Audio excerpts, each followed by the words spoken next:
I'm fully aware that it's now the cool thing to hate on Nostalgia Critic's videos. Oh, his reviews are so unfunny, they're lazily edited, yada yada yada, shit I've been hearing endlessly for fucking months now. I've especially seen this ramped up after the change the channel drama that occurred last year. And I've also noticed that it's now the cool thing to bash Doug Walker and slobber on James Rolfe's dick at the same time. Yes, because James Rolfe is the second coming of Jesus. He's never had any controversies whatsoever. He's a good boy. He's squeaky clean. Hashtag good guy James. But I digress. I actually do like Nostalgia Critic. I enjoy his videos, more so the classic episodes before the comeback.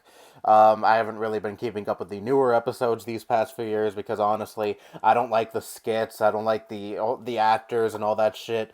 I much prefer it when the series was just a guy in front of a wall talking, and playing clips of the movie that he is critiquing, and then throw jokes at the movie and throw in his critiques too of the movie. I much prefer it when Nostalgia Critic was just that, as opposed to what it is now. Let's get this big studio with all these actors and all these skits. I don't like that, so I just kind of jumped ship after a while. But I still do like myself some classic Nostalgia Critic episodes, but sometimes I do watch a new review when he's reviewing a movie that I personally like or am at least familiar with, and this is the case a few weeks ago when his review of Pink Floyd's The Wall came out. At first, I posted a screenshot of the thumbnail and the title of the video on Discord, and I wrote, "I'm gonna fucking kill Nostalgia Critic for reviewing Pink Floyd's The Wall." And at first, I wrote that as a joke. I was gonna actually give the review I was actually gonna give the review a shot. I was gonna be like, even though I might disagree with his points in the review, I might actually see his point of view and actually understand his critiques of the movie because I was under the impression that it was going to be a more traditional Nostalgia Critic video where Doug is sitting in front of a wall playing clips of the movie, critiquing it, throwing jokes, like he's been doing for years. And then I played the video and I was 10 minutes in and I was like, when the fuck is the review gonna start? What the fuck is with all this singing bullshit and the parodies of the songs off the album? When is the actual review gonna start? And then I start skipping through, I should say, trying to find when the fuck the actual review is going to start. And then I found out, oh, this whole thing is just a parody of the album. So then I was like, fuck this shit, I'm not gonna spend 40 minutes watching this. And then I clicked off, and then I kind of sort of forgot about the review within a few days. Until I Hate Everything on his side channel posted a really long video, about an hour long, bashing the hell out of this review and saying it is genuinely one of the worst things he has ever watched on this website. And then I started seeing a slew of other videos bashing the hell out of this review, saying essentially the same exact thing, that this is one of the worst videos they have ever watched. And then I started seeing this on Reddit because I'm in both the main Pink Floyd subreddit and the Pink Floyd Circle Jerk subreddit, which is essentially a Pink Floyd meme server, bashing the hell out of this review, also saying the same exact thing, that this is one of the worst videos they have ever watched. And then my curiosity was piqued, but I still waited a few weeks to watch it because it's 40 minutes and it's a really bad parody of the album, and I really didn't feel like wasting 40 minutes of my time watching it. But then I finally just earlier actually, sat down and watched this whole thing in its entirety. And originally I wasn't going to make a video response to it, I was just going to watch it and then forget it, but my god, no exaggeration, this review was fucking terrible. My god. As you all should know, I am a huge Pink Floyd nerd, and to watch Doug completely misunderstand the movie and completely miss the mark for nearly 40 minutes is just so excruciating. Like, you really have to go out of your way to misunderstand the movie to the extent that Doug did in this review, because I just don't understand how the fuck can one misunderstand a movie this fucking much. But he did. What really pissed me off was, like, around 10 minutes in, he's doing a parody of Another Brick in the Wall Part 2, and he just completely dismisses Roger's criticisms of the education system, and pretty much the song is about the emotional and physical abuse that Roger Waters underwent when he was attending school as a little boy.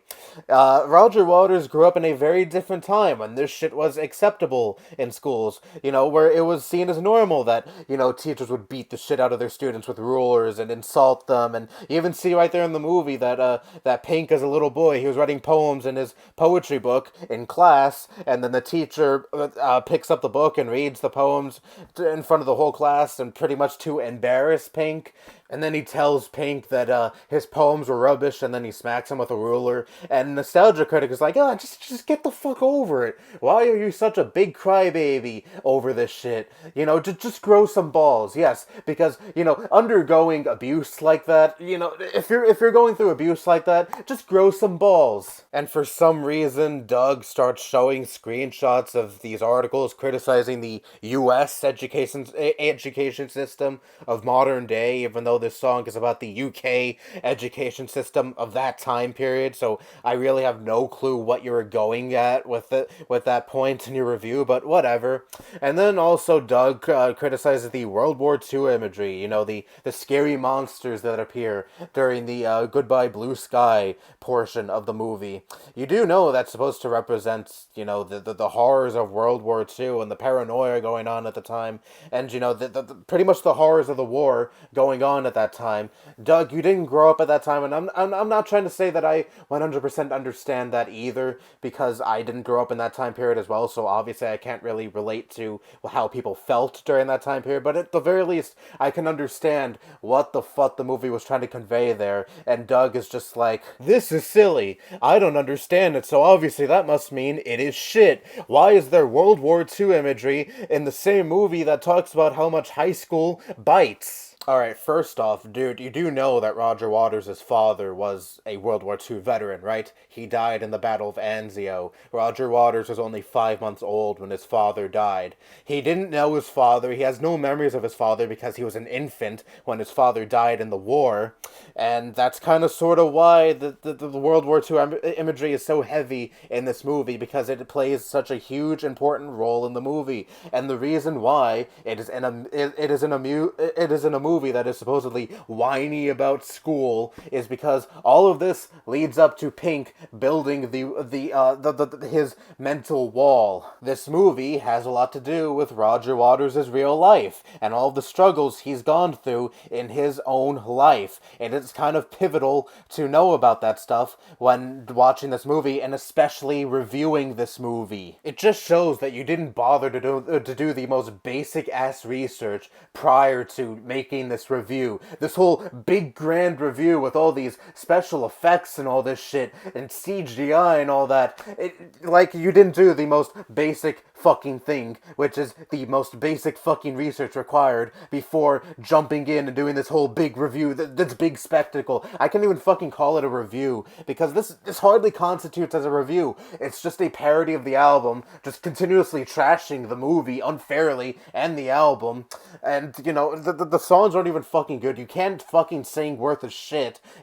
Most of the time you can barely fucking understand what the fuck Doug is even singing, and that's a major problem, because what he is singing are his critiques of the movie, and that is kind of sort of why we all clicked on the video to hear his critiques of this movie. But anyway, speaking of not doing the most basic research, he even calls Goodbye Blue Sky, in his parody of Goodbye Blue Sky, Oscar bait. Fucking Oscar bait. You do know that, Goodbye Blue Sky is from the Wall, the album, which came out before the fucking movie, so how the fuck can the song be Oscar bait when the album released before the movie? Originally it was just an album, and the movie was made based off of the album. The album was made with no movie in mind initially, and the movie came out 4 or so years after the actual album it was based off of came out. So it just shows that you can't do the most basic research, because again, if it takes 2 seconds to find out how, to find out which came first, the album or the movie, or was the album made for the movie? No, you didn't bother to do any of that. So one of your criticisms is just flat out fucking false, because you just thought, oh, Goodbye Blue Sky is an Oscar bait song, even though it existed before the movie. But I didn't know that, because I guess I can't, take like 30 seconds out of my day to look on Google the release date of the album and the release date of the movie. Oh my god. Shortly after that, we get a Comfortably Numb parody where Doug basically complains that the movie is too boring for his taste. I mean, imagine thinking Comfortably Numb is boring, but anyways. Doug complains that the movie is too boring for his taste because, yeah, that's totally a legit criticism that, actual movie critics would give a movie. Like, imagine, like, watching an actual movie critic review a movie and you think you're actually going to get actual substantive critiques, and then you just see or read the movie reviewer saying, "Oh, this movie is boring. The end. I don't like it." Oh my god. But also he also does a parody of Bring the Boys Back Home, and he sings Bring the Runtime Down. Dude, the movie is an hour and 35 minutes long. It's not that much longer than the album itself. And that is pretty short compared to a lot of other movies, okay? So I don't know how much shorter you want this movie to be. I guess you would be happy if it was only like 15 minutes, because I guess your attention span isn't that big enough. And we also get this weird commentary on social media. Like, he does this parody of In the Flesh, the second In the Flesh, I should say. Where people are like pretending to do like these Nazi salutes, but instead of the Nazi salute, they do these hashtag symbols with their arms. I've seen some people speculate that this is his little response to the change the channel controversy, and you also see on Doug's face "person you hate" scribbled in marker, so maybe it is. But that aside, I was just scratching my head wondering, what the fuck does this have to do with the movie you're critiquing or your review? Like, where did the social media critique come from? You're just skewing so far away from the movie, and at this point the review has so little to do with your criticisms of the movie, and you just doing whatever the fuck, I don't even know. Because, shortly after this, there's also this weird CGI sequence where they do this parody of the trial, and you see these like freaky fucking weird CGI furry creatures. At this point I was like, what the fuck am I watching? Where is the review? What is with all these stupid special effects? All I wanted was just Doug to sit in front of a wall, critiquing the movie, giving his thoughts on it, like I'm sure many people expected him to do, but instead we get this fucking CGI nightmare. After that, Nostalgia Critic finally gives his thoughts to Corey Taylor. Yeah, Corey Taylor from Slipknot is in this video. I don't know how the fuck they managed to get him and his son in this video. But, yeah, they're in it, and he gives his very brief thoughts. He's like, oh, the movie was good. It was a little weird and a little, it was creative, I'll give it that, but it was good. After you spend, like, over a half hour trashing the movie, throwing the most unfair criticisms, and blatantly false, in some cases, criticisms towards the movie. But no, in the end, you thought it was just good. He doesn't go deeper into it either. He just gives his thoughts for, like, 10 seconds, and that's it. We watched nearly 40 minutes of this shit just for that. I am just so mad at myself for spending that much time watching this garbage when I could have been watching something else much more worth my time, or doing something else much more worth my time. But no, I watched this for the past 40 minutes, and then I just got so angry, so mad at Nostalgia Critic and Doug Walker, that I just had to make this video letting out my frustration. That's how mad this video made me.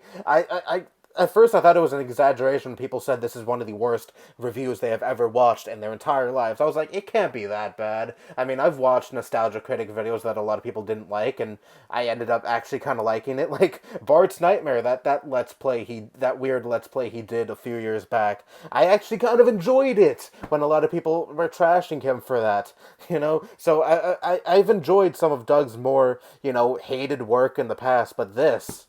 I gotta jump the bandwagon here. I'm sorry, I know I'm probably saying a lot of the things that a lot of other people have said in their video responses to this. I don't know, I haven't seen most of them, but I just had to let this all out because, oh my fucking god, this is about as bad as everyone said it was. And I kept hearing about this review over and over again. I would see videos trashing this review recommended to me. I would see it almost nonstop on Reddit because again I'm part of two. I'm into Pink Floyd subreddits, and they're still trashing the hell out of this review and the album after a few weeks after it's released. And yeah, I forgot to mention, yes, he actually did release an album full of his parodies of The Wall on Spotify, Apple Music, iTunes, and I'm sure other streaming services as well that I failed to mention here.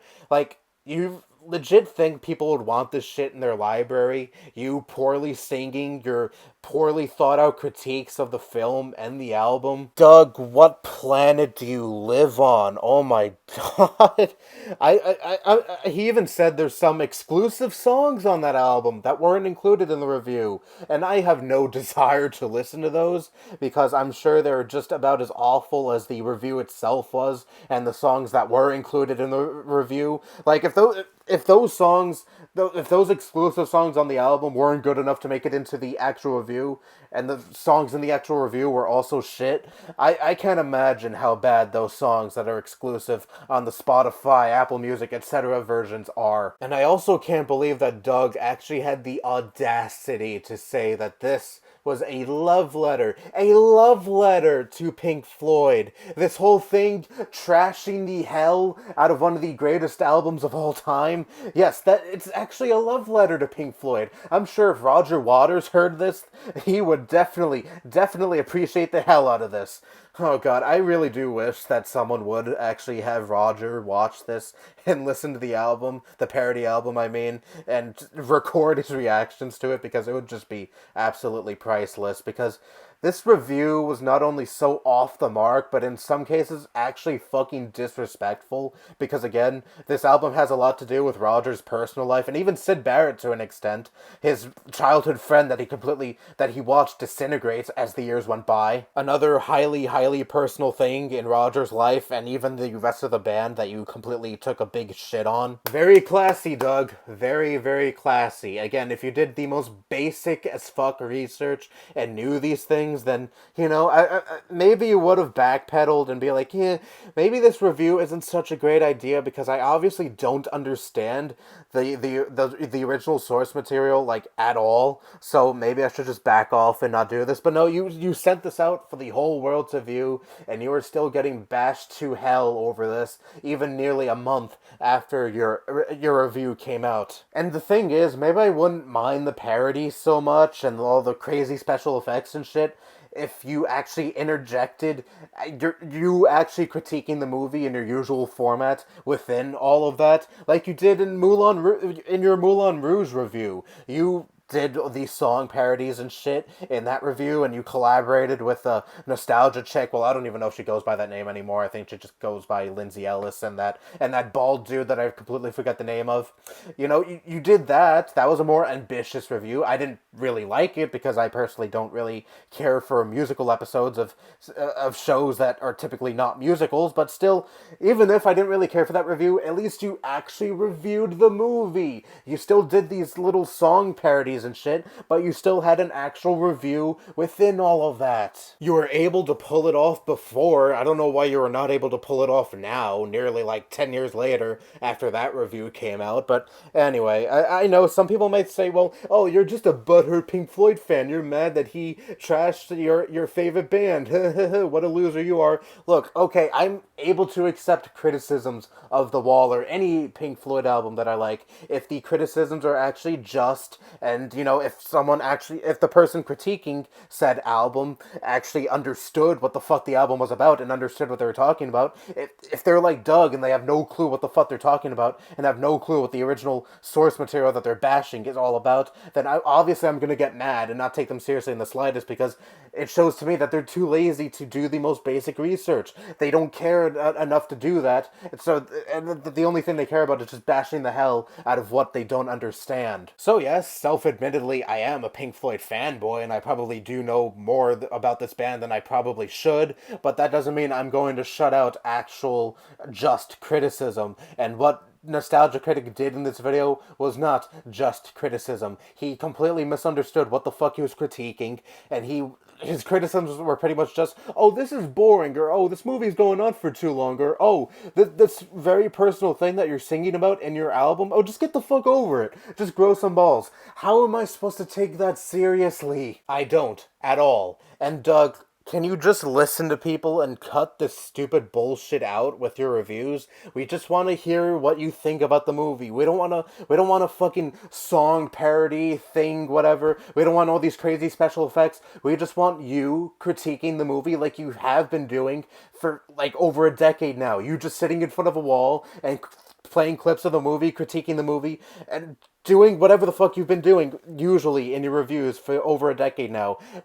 I along with many others don't like your little parodies of the movies that you do now, your stupid clipless reviews that aren't good in the slightest. We hate that, but you just refuse to fucking listen to what your fans want and churn out shit like this, and then you get all this backlash sent your way, and people just stop taking you seriously, and people make videos about why they don't like you anymore, and then you wonder why they don't like you anymore, and it's just your outright refusal to listen to your fans. These quote-unquote reviews you've been doing that have no clips from the movie whatsoever, and it's just you reenacting the movie or doing some kind of lame-ass parody of the movie that barely has any criticisms of the movie whatsoever, is hated by so much of your audience, and I really don't understand your insistence of doing reviews in this style when so much of your audience fucking hates it. Again, like, I know, do what you want, do what you find fun with your videos, but when it's so almost universally hated by your audience,